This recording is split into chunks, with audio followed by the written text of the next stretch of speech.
Well, it's a real pleasure to have the opportunity to talk with Richard this morning. Richard, you and I know each other a bit. We've done some work together in the past. Just for context, I'll let you introduce yourself in a second.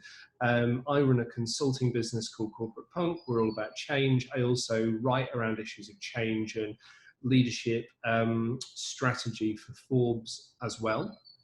And I suppose I'm sat here because I have a lot of curiosity about what's going on in our overall response to COVID, both within businesses and also in terms of public policy. And I suppose what Richard and I also have in common is that we're both critical thinkers. So we both like to ask the questions that aren't necessarily always the most popular questions, but actually often help us uncover new insights or get somewhere that we otherwise wouldn't have been able to go. So Richard, say hello and give us a bit of background on yourself as well.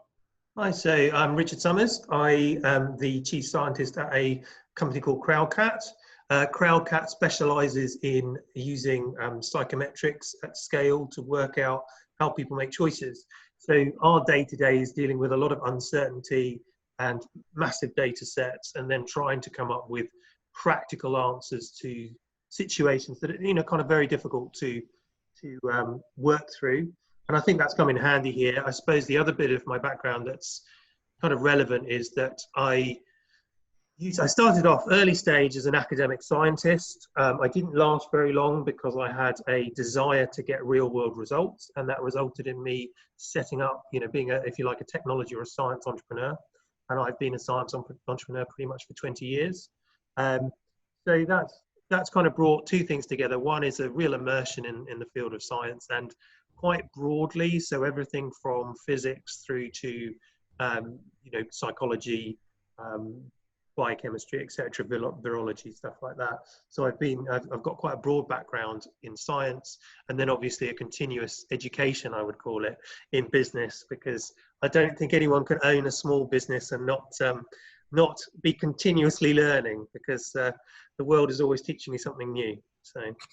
Well, I think that's very true. I always say about running a small business, the one thing that everyone that runs it has in common is that feeling of being uncomfortably close to your own weaknesses and blind spots, and also you're very close to your successes and your failures and what happens in markets. To which point, and I think the right start point for this conversation this morning, Richard, when we were talking about getting together for this discussion, you made a pretty jaw-dropping assertion from my standpoint, which was that the lockdown that we've been experiencing in the UK since I think the 23rd of March, and has only just started to ease now, and of course the lockdowns that have happened in other parts of the world simply haven't done what they were intended to do. They haven't been working. They haven't quelled the spread of the coronavirus in a way that they were intended to. But what they have done, of course, is created massive economic and social consequences. That is a pretty bold assertion. So I'd like us to start the conversation there. So could you unpack your thinking for us on that and explain where that assertion comes from?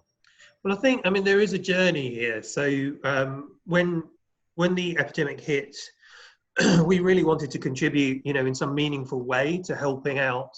I think a lot of businesses did that. Our background was in psychometrics, and we could do this scaled up version of it. Millions of pounds sunk into this wonderful, kind of technology. And we worked with Cambridge University and repurposed it to look at mental health issues. And then that narrowed down in the early stages to helping monitor PTSD risks within the National Health Service. Now, why did that lead to being fascinated with lockdown? I think the second I think there's a sort of general description people give, and I think it's a shocking one, which is, the worst thing about lockdown is that we didn't manage to go to the pub and, with our mates, and we haven't had our friends around for dinner. I literally have had that thrown at me many times for making this assertion.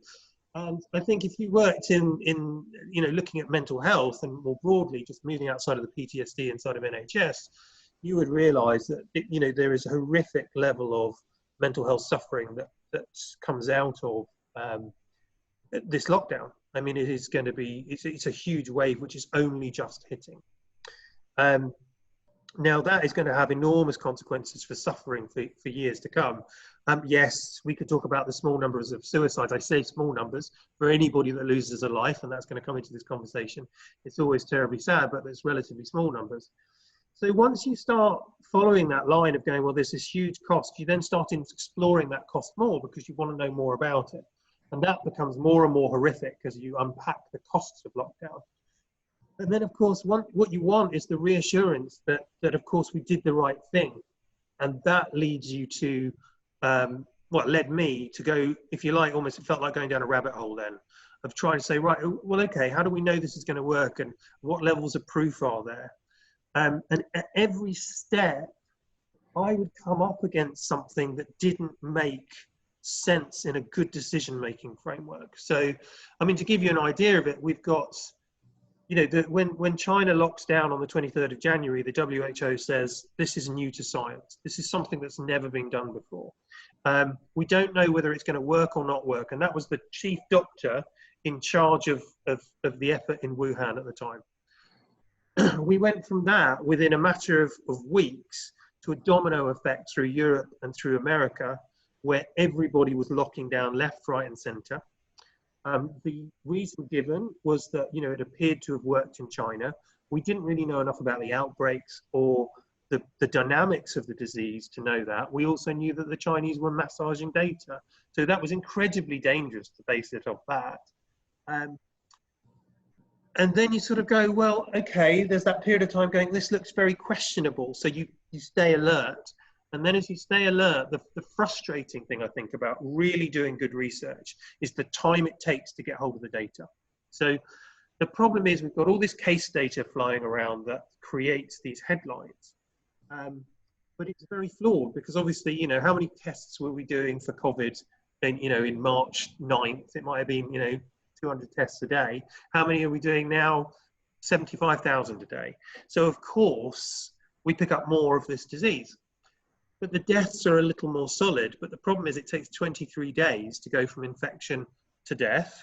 And therefore, any analysis you want to do takes you 23 days plus another 14 days for just, you know, making sure you can pick out a trend. So I find that the way this works is we write all the stories and then the data to actually find out whether those stories were true or not comes out about a month later. Now, where did I get to the assertion that lockdown doesn't work? It starts with small things that you notice that, you know, many of the outbreaks peak before lockdowns come in. Which that happened in London, didn't it? I think, if I'm happened in the whole UK. But yes, London definitively. In the UK, yes. And I think even Neil Ferguson, he fudged this in an interview. And he said, well, you know, it's hard to tell exactly where the peak is. Maybe it was one side, maybe the other side. But if you listen to you know, it started the week before. We might have been the week before, but it might have been just after. And you go, yeah, but that's fudging it. That's a political answer, because if it's so flat that you can't tell where the peak is, that is the peak. The moment it goes flat, that's the peak. It doesn't matter if it went up 3 deaths per day, you know, over the next week. You know, that peak is irrelevant compared to the fact of, hang on, after the government made its announcement, within 2 or 3 days of the government announcement that we should consider working from home, the epidemic peaked before lockdown. And in fact, the enaction of lockdown was the 26th. So there's a good 7 to 10 days between the peak. And certainly, you know, if you actually want to count the flattening, that happens the day before the government announcement on the 16th. So that's a really odd thing to deal with, is to say, well, hang on, you know, you're now talking about 11 days between the peak and the lockdown. And that's a big sign. Now, you can then look at all sorts of other kinds of it. You can look at R rates. I think this is an area where everyone gets tripped up, because a lot of fancy science is done on R rates. And I always say, look, the best way to think about an R rate is you want to create a measure that answers the question, are things getting worse or are things getting better? It's a little ditty, but all it, you know, the easiest, most robust R rate, if I'm honest, is to divide one day's deaths by the previous day's deaths. So instead of trying to be really fancy about it, you can come up with really simple maths, and then you can follow the progression of the outbreaks. And what you discover is that the R rate declines steadily from the first moment we start detecting. and it declines, and in virtually every country, it reaches a minimum of around about 0.9 before the lockdown comes into place. And then it's really flat from that point forward. And that's incidental, that's to do with timing. So you can see some lockdowns a little earlier, some lockdowns a little past that. So it's not that it always falls on that point, it varies a bit. But we can see clearly from that, that shouldn't be happening. You can look at other bits of proof, like doing scatter charts of when people put in their lockdown versus the outbreak severities that they experience. And there's no relationship between the two. So that means it doesn't matter when you lock down, in which case it doesn't matter that you lock down. And the biggest bit of data that we're just in the middle of working through is there's a database. There's a database of all the interventions in the world that have been done. And it's been published by Oxford University. And that is about 2,000 measures worldwide. Now, if you take that data and you cross it over with all the WHO data on deaths, and you look at the R rate and its shift around that, around those interventions, and you can look at the severity of the interventions, and you can plot this all out, you get a scatter chart that's just a mess. It's just a blancmange, which basically means there's no relationship between people putting in these measures and the movement, the dynamics of the disease. So I suppose the challenging thing for anybody listening to this or thinking about this, Richard, just to put a bit of scrutiny around it, is it feels so counterintuitive. So we're all conditioned to go, well, viruses mostly, they have to spread through human to human contact in some way, shape or form, right? So, this is a respiratory virus for the most part. Obviously, there's all sorts of pathologies and whatever. And it's, and therefore it has to be spread in terms of people, exhaling viral particles, onto surfaces or into the airspace then that others, come into contact with, and for whatever reason it gets kind of internalized at the scientific terms.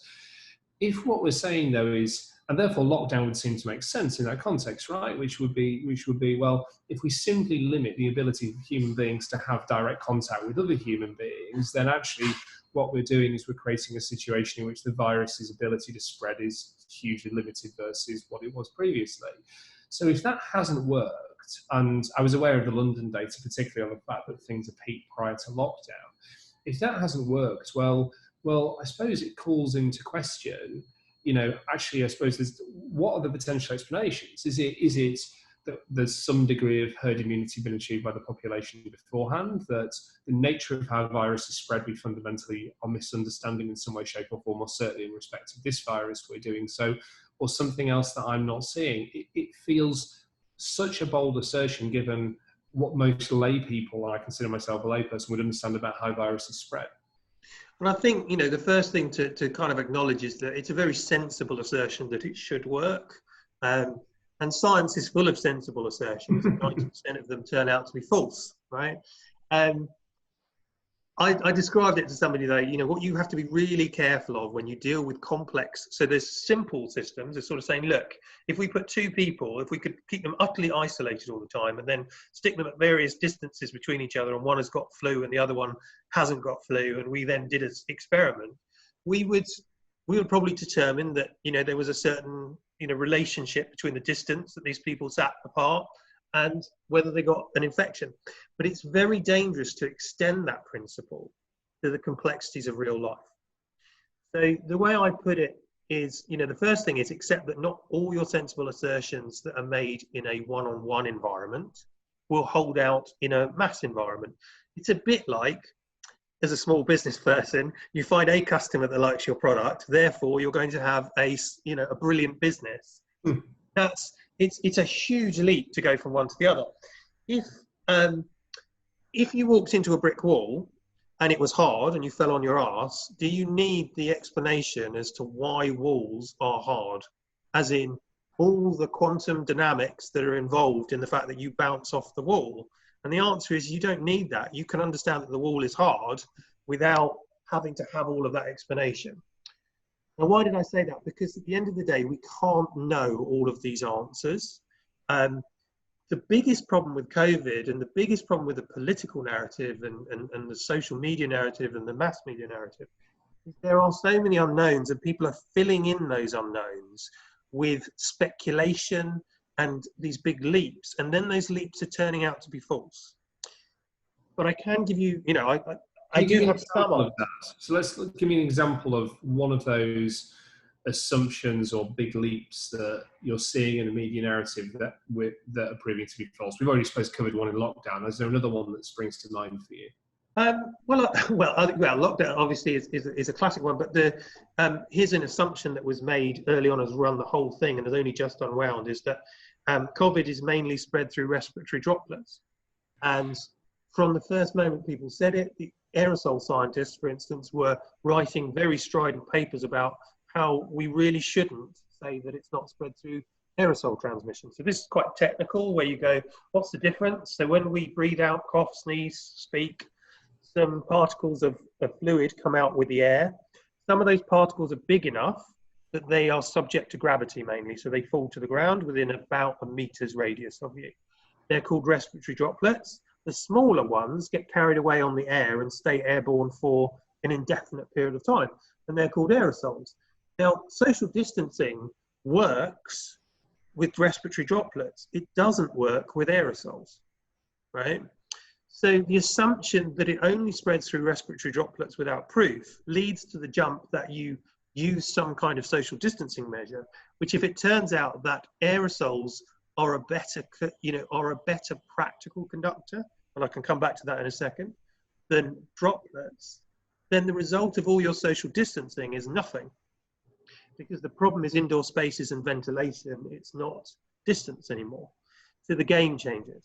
So that's an assumption that got made very early on by the WHO. It's got run with by every government and every media outlet ever since. It's still pervasive, and yet the stuff around masks that's just happened and the issues around that, I disagree with some of those assertions, but the reason it's happened is because the WHO has finally had to concede that it made an assumption, which has never been supported and has turned out not to be true, which is that COVID can't spread through aerosols, and it can.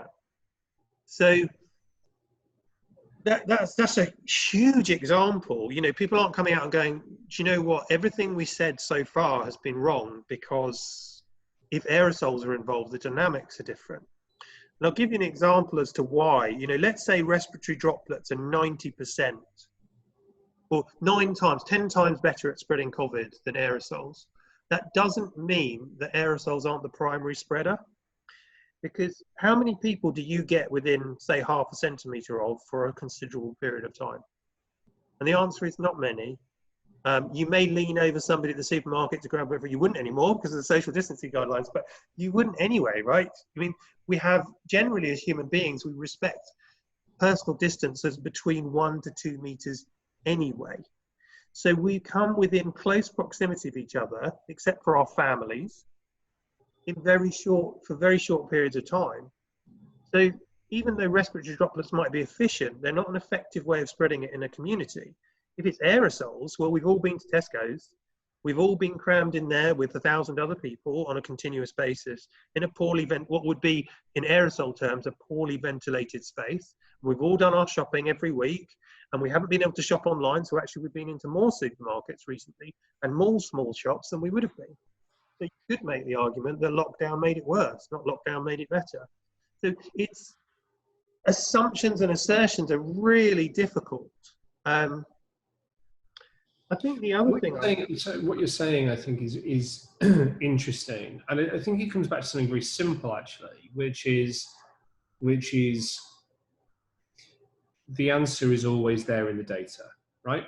So, or at least if not the answers, the clues are always there in the data. So that leads to another question, which is, okay, well, Richard, you're very good at what you do. We also have some of the best scientific minds outside of Crowdcat and your business, best scientific minds in the country and indeed in the world working on this at the moment. And it would be arrogant and I think wrong, certainly for me as a layperson, to sit here and assert that a lot of what they're doing is wrong. They're under massive political pressure. You know, I know I don't think anybody looking at coronavirus crisis has tried to make poor decisions. Yeah. I don't think that's a healthy assertion for us to begin with. But what I am interested in is if the clues are there in the data in the way that you're saying. So lockdown hasn't worked because actually the transmission rates of the virus peaked early. We've seen evidence that the WHO made the wrong set of assertions around how the virus spreads, and social distancing may not be effective, but masks may be, if I've understood you correctly.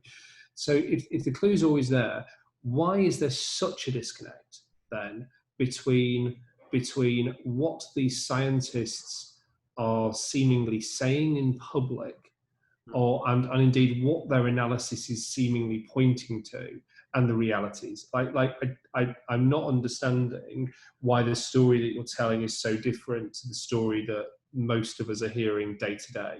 Yeah, and I think there's a level at which certain parts of this I don't understand myself.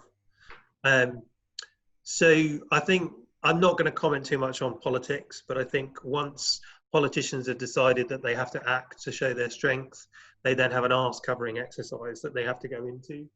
I think it's very interesting that the scientists involved in government decision makings are not available for scrutiny. And that when they are scrutinized, so, you know, interesting facts like when Neil Ferguson finally released his model, that he made the prediction of 500,000 lives, it was eviscerated by the scientific community. But you will not see much reference to that, even though that's a central part of the decision making for the UK going into lockdown. It should be, you know, big banner headlines, but it isn't. It doesn't fit with the narrative. I think if you then go a little bit further, you've got multiple issues in science. One is silos. So I'm an aerosol scientist. What will I tell you about? I'll tell you about how aerosols work. Do I balance that with the practicalities of day-to-day, you know, life? Do I look at the cost-benefit models of this when applying a measure into an economy? Do I think practically about the behavioral implications of what people will do and won't do? I don't do that. And so what you end up is with lots of really good little bits. Well, you end up with a lot of poor science, but there's always an element of that. But you end up with lots of really good little breakthroughs, but nobody linking those together. So for instance, you know, some of the new information around T-cell immunity, where we're discovering that T-cell immunity is 3, 4, 5 times more than antibody immunity levels in the public. So we've got a serology level that says, oh, maybe only 10% of people have had the disease. You've now got a T-cell result that says, no, that's probably 50%. That means the case fatality rate just collapsed by 5-fold, and the herd, you know, whatever that herd immunity rate is, and we don't know what that is, that would be a lot more plausible that we'd reached it. Which could provide an explanation for example, why cases peaked in the weeks or days prior to lockdown coming into force, if you follow that logic line through. Yeah, and it could be. I mean, we also have to remember that, you know, the assumption, this SIR model, which I think is it's a helpful tool. You know, like any mathematical simulation is a helpful tool, but I think the way you should look at mathematical simulations is like when you do your business plan and you write your projections, that's the same as your mathematical model, right? And we all know what happens to projections is that they're never right? They are never right. If you look at all the Ebola outbreaks, the H1N1 outbreaks, the SARS and MERS outbreaks, none of them were full exponential. They all had these sub-exponential, self-containing processes within them that we still to this day don't understand. And I think that's really important. Now that also, I mean, there are fascinating things like the genetics of COVID point to the fact that it was probably around from the middle of last year and has been an endemic disease, and that Wuhan was just the first major outbreak. Now, this is genetics. You don't know. It's still an early stage, so you can't say this is certain, but you're saying, well, actually, if you look at the way the dynamics I think the dynamics of the pandemic are a lot more plausible with an endemic disease that's got everywhere, that then is triggered by something to go into an outbreak that we don't understand yet. And that triggering process, we've had Wuhan and we've had various, places go, with really quite major outbreaks. But we don't understand the dynamics of why it got started. We also don't understand the dynamics of how it stopped. However, we do know that it was much more widespread than we thought. And there's a lot of evidence. So, for instance, one model by, it's a UCL professor. He's been working on, it's an alternative SAGE group. It's quite famous. And he from the mathematical models, he showed that it was much more likely that only 20% of the population was susceptible to the disease in the first place. And that's how the modeling seems to be outputting. And then, of course, we're still catching up. So I find that what happens is that we started off with a disease that was 3.6%, fatality rate, enormously serious symptoms. Now we know that most of them are mild, and then we realize it's asymptomatic, and most people don't show any symptoms. Then we realize that, antibodies aren't the only form of resistance. Then we realize that T cells are involved. Then you start a conversation around, well, are there genetic factors, the innate immune system that could have destroyed this bug in many people without any traces of either T cell or antibody immunity? What role did it play? So everywhere you turn, there are question marks that will eventually get answered. But what we've done, the dangerous thing we've done, is we've leapt to a position of certainty in the face of a lot of unknowns. Well, and my primary message around this is that it's not that scientists are wrong. It's not that they're even agreeing with each other. There's a lot of discussion. If you go to, say, a really accessible place is unheard.com, you can listen to some of the world's top scientists say things that are completely the opposite to the standard narrative. The thing that's terrifying, though, Richard, about what you're saying, and I want to sort of move the conversation into a couple of other spaces. So the thing that I think is, there are so many things that are truly alarming about some of the assertions that you've been making. The obvious one in a kind of macro sense is that we've, in effect, hurled ourselves collectively off an economic cliff as a result of some of those assertions. So, if you look at joblessness numbers in the US, for example, if you look in the UK at, the consequences of, the contraction of GDP back in April, and then May's figures that were released only a couple of days ago being nowhere near what they'd hoped in terms of a kind of, and the death of this idea of a V-shaped recession. And this is playing out across the world, right? Now, I don't want to get into a conversation about the future of capitalism, but what I do think is merits examination is perhaps you can talk to us about some of the consequences in the developing world, for example, or we can talk about the mental health issues, the domestic violence issues, we can talk about the social cohesion issues. There's any number of things that roll off the back of this that are economic and social in nature, that the relationships between both economic and social consequences, I suppose. That strikes me as being absolutely essential, that we understand the mistakes that we've made there, and as new science emerges, there is an ability to take very, very quick corrective action off the back of it. I mean, I think one kind of domain, you're kind of dealing with three strands of a problem here. So one is, COVID clearly was never going to cause 500,000 deaths in the UK. That's absolutely clear scientifically now. I think all of the conjectures around that, it was a worst case scenario based on lots of unknowns. As the Oxford team at the time said, there was a conjecture where it could have only been 10,000 deaths. So obviously the lower end wasn't true and the upper end isn't true.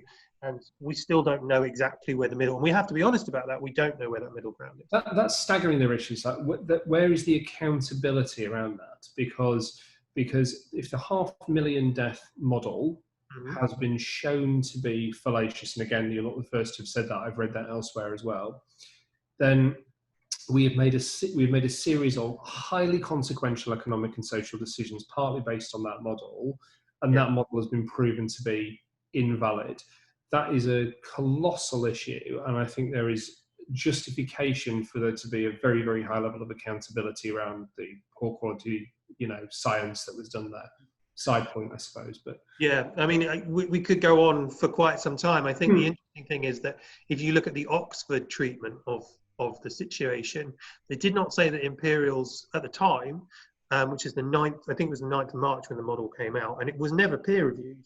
We have to remember, it was not peer reviewed science. This was an internal departmental memo, if you like, inside of Imperial College. But, they said, yes, you could stretch this to 500,000, but it could also be 10,000 based on the amount of data that we've got. So what we know is that in the UK, the death rate of COVID could be between 10,000 and 500,000 people. Now you'd say, well, obviously it's not 10,000. There are lots of issues around deaths reporting, but without digging into that, you'd say, well, look, 50,000 is a reasonable lower bound. Based on New York, which was it was a real edge case on the world. It stands out miles from anywhere else. You'd say the maximum realistically would be 120,000, but that doesn't seem to be possible in anywhere but a dense urban environment. So therefore, theoretically, maybe London could have experienced that level of that density of deaths, but the rest of the UK would be very, very, that doesn't seem plausible. So I think a realistic upper bound is somewhere around 70,000, 80,000 deaths. But there's a lot of unknowns there. Now, the problem I've got is that you've got to balance this unknown number of deaths with the other costs. And one of the things that I dislike as well is that we don't allow any conversation around general suffering or life year costs. So to give you, just some sort of statistics, in the UK every year, we have 140,000 avoidable deaths. And those avoidable deaths are concentrated 4 times more densely in the lower quartile of earners than the upper quartile. Mm. So, poverty kills, a reasonable estimate is it kills 70,000 to 80,000 people in the UK every year. Mm. Now, if you put that up against COVID, you say, well, the poverty you cause through the economic impact, who knows? But it's very reasonable to assert that lockdown from that perspective costs 70,000, 80,000 lives. So it saved, even if it had worked and we'd only had 20,000, which it didn't, we've had, we're going to have 50. So what are we saying? We've saved 20,000, but we've cost 70,000, 80,000 from that perspective. But it gets much worse if you say, well, what's the average age of death for an avoidable death? And the answer is 62. And the life expectancy of somebody who's 62 is about 25 years. And what's the age of an average COVID death? Well, it's 80. What's the average life expectancy? It's about 2.4 years. So for every avoidable death, we are cheating somebody out of 10 times more years of life than we are with a COVID death. So the 70,000 COVID deaths would be equivalent to the 70,000 avoidable deaths would be equivalent to 700,000 COVID deaths. So suddenly, if we put life years on a scale, even at 500,000 deaths, we can't make it match. And then you've got to say, well, what other factors are there? And you say, well, there are others. There's a mental health factor from shutting everyone off. There's a massive degree of death that's going to come in from, there's 750,000 routine appointments in the NHS that got cancelled every week for about 11 weeks. 2.5 million cancer patients which have not been seen, tested or progressed. And we don't know what the ultimate death count from that will be, but I think 100,000 is not an unreasonable estimate of what that total fatality rate will be. So now we've added, another 100,000 people with a lower a lower degree of life cost. Or you might say, what about general suffering? If we said, look, some people have had I'm really lucky. I've got a big family. We're in a great place, if you like. We're not having a lot of emotional issues. We've got a lovely house. We've got a garden. The sun's been shining. What's the cost to us? And the answer is it's very mild. But if we said, look, I'm in the upper 10%, I'm really lucky. the bottom 10% of our population, those that have got mental health issues, those with kids with ADHD, those in council flats with no access to outdoor spaces, right? What were those 3 months like for them? And the answer is, for those bottom 10%, I would say they suffered so badly, they probably wished they were not alive. Well, I think what you're posing are, there's some very, very big philosophical questions, I think, in some of what you've said. It strikes me that the life years question, for example, is a huge philosophical question around, or points to a huge philosophical question about the elderly in our society. Does the value of a life diminish as there are remaining years left? Diminish? All that kind of stuff, which I don't think is what you're saying, by the way. I just think it's where that debate goes is into some very interesting philosophical places. The other thing that struck me about what you were saying when you said a reasonable assumption in the model is that there were 60 to 70,000 deaths from COVID-19. The FT modelling on this, I don't know what your view on the FT modelling, but the FT modelling on this is that seems to me to say that there's somewhere between 45 and 60,000 deaths already from COVID-19, and bringing those things together, rightly or wrongly, and do correct me if I'm wrong, would suggest, especially given your assertions about lockdown, would suggest that actually a lot of the measures that we've taken have had no shape, and we were actually close to peak death anyway, tragically. Neither of us are saying here this is anything other than tragic, of course, but it does really strike me that everything that we've gone through and these issues that you're pointing to, if your core assertion are correct, and we compare and contrast that 60 to 70,000 probables on your model with what the FT is saying has already happened, then basically we have suffered as a society at the level of death in the way that, in terms of the number of deaths, in the way that we were always bound to suffer. And all we've just done is taken a pile of salt and stuck it into that wound. Am I wrong on any of that? Tell me if I think, when you look at the interventions, where I started with the R rate stuff, there's no evidence that it impacted R rate. And then all we're saying is the natural result of that is that probably, the maximum death rates that could have occurred, because remember, there are still factors in there that we can't predict out. But even if we said, look, let's say the FT wants to inflate that with various figures and say 60,000, I'll say that's the equivalent in my model of 75 or 80,000. Mm-hmm. The fact is that, those deaths that didn't happen are because, the epidemic didn't go down its worst case scenario, which it probably would never do, right? So what's the net result of that? You're right. The problem is that we've taken something at an early stage, we've taken a worst case scenario, we've become hysterically frightened of that worst case scenario. We aren't having a philosophical conversation about, I don't want to see 500,000 people, mainly over 65, die, but I know that every year 620,000 people in the UK die. And it would be harrowing, but it wouldn't actually destroy our country. Whereas lockdown is pretty damn close to destroying our country.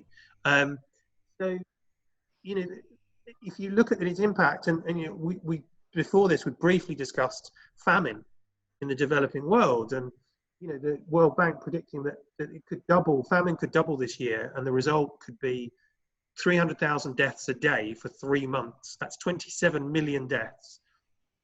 The 500,000 worldwide deaths for COVID are, they're not that, they're about 1% of the global world annual mortality. It doesn't move the needle. And there's a bit of saying, look, every death, it doesn't matter if my gran dies of cancer or heart disease or a stroke or COVID or flu, what's the difference? It's tragic, right? If we could prevent it, we would prevent it. But we have to be honest and say some things are not worth doing and some things don't appear to work. And just because they make us feel good in the moment to try them doesn't mean that we should be doing them. And I think that's where we're coming unstuck with lockdown. I think there's a lot of, I think when you look at numbers, I just sort of pulled up some numbers this morning. 1,150 babies under the age of 1 died in this country in the 6 months since, this year. 1,150. 2 of those were from COVID. but we're not worried about the 1,148 other deaths that we should be worried about. And you might say, well, what about, this is all about the over 80s. And you go, well, it's true, but 49,000 had contributory factors from COVID, but 272,000 people over the age of 65 died.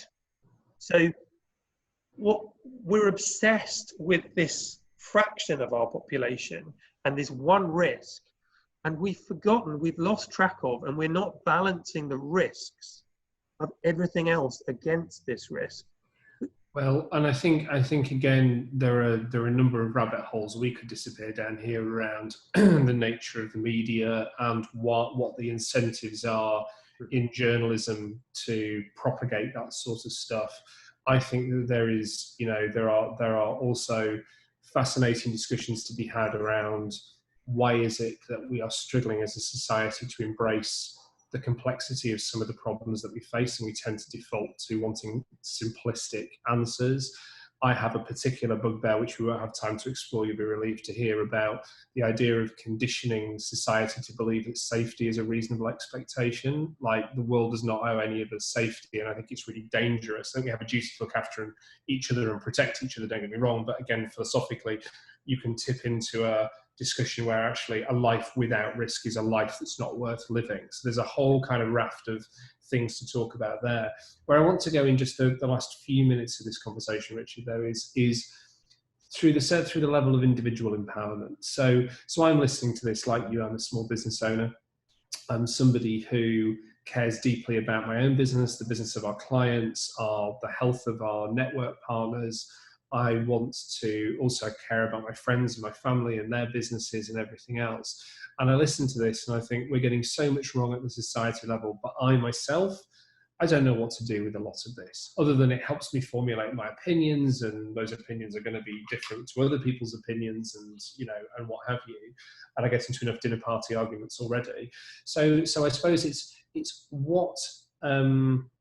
what can I do with this? What is in the zone of influence that I've got in my own life, my own business? What is it I can do off the back of some of the insights that you shared with us that will help improve my lot now or in the short to medium term? And a blatant sort of half plug of what I'm trying to do on my own YouTube channel that I'm publishing out on is to say, look, as a business person with a good, with a reasonable grasp of numbers and ability to use Excel, you can check out these facts for yourself. That's the main thing. Why do we have to have this believe the experts on this? Everything is so shrouded behind this inability to be scrutinized at the moment. And the first thing is, I've produced a series of videos of different ways you can look at it that just show you what I'm talking about, that lockdown has not had an impact. Then once you feel certain about that, I think the only way this works is, and I think as a business community, we can look at these numbers and it is very simple. It's very clear to see that the costs we've been handed have not delivered the benefits we've been promised. At which point, the only route is you have to keep talking about it, because in reaching out to people and building alliances, because at the end of the day, the only protection we have right now, why isn't the economy recovering? The economy will not recover until the threat of lockdown has been lifted. It won't start recovering properly until then. And the only way the threat of lockdown will ever get lifted is if we win, if you like, that credibility argument around, did this actually work? And the thing is that the facts are there. It's not on the fence. If you go to the data, if you look at what actually happened, it's not questionable that did the lockdown work? You can say it saved a few lives, but you'll never get close to the costs. You'll never get close to the costs. At which point, as a cost-benefit model, it's broken. And we need to be really clear about that as a community of, firstly, as business people. Sort of saying, do you know what? You damaged our businesses, you damaged our lives, you've damaged everyone's lives. You've caused me to furlough employees, to make people redundant. A growing business is now not growing, whatever these, lots of issues, or a business isn't there at all anymore. We need to be vocal. And I think, that's the best we can do right now, is to start holding it, to account. I think, you said, do I agree with the WHO and masks? No. the evidence around masks is very flimsy. To then try and make everybody wear a mask in a shop for an indefinite period of time and reduce their liberties forevermore, there's not enough evidence in the world to justify these kind of authoritarian actions. The costs are huge. So I think, there's a bit where we need to get our head out of the mass media narrative, get a hold of ourselves and realize that, risk is a part of life. How could you run a business without taking risks? It doesn't make sense. If you try and run a business without taking risks, you don't have a business. And that's all you're saying in life is, if you want to go do some great things, you have to take some risks. And for virtually everybody, COVID is not a big risk. And even for older people, it's not the biggest risk. It's not the risk to end all risks. So our society has become obsessed. It can't move past this fear. It's behaving in a self-destructive way. The only way you can behave in that is to make sure you've understood, go to the evidence, understand what's happened, understand the costs, understand what could have been, what is feasible, what is reasonable to say as a benefit. You might say 10,000, you might say 20,000 lives. The cost of lockdown, 1 million lives, 500,000 lives. Make your own assessment, but it's big. And then you need to say, hey, I am not up for destroying my liberties, destroying my business, and killing lots of people so that we can enact what is essentially some slightly strange, masochistic, safetyist agenda that's not based on factuals. So, yeah, I do have strong opinions that you need to speak up. Well, I think, but and I want to say just in closing, because we're at time, but just to say also that I think another great thing that we can do for each other as business owners is to be having conversations like this, because, certainly I'm not a data scientist like you, Richard. I'm a critical thinker, and I'm somebody for whom this whole situation at some intuitive level hasn't been adding up almost since day one.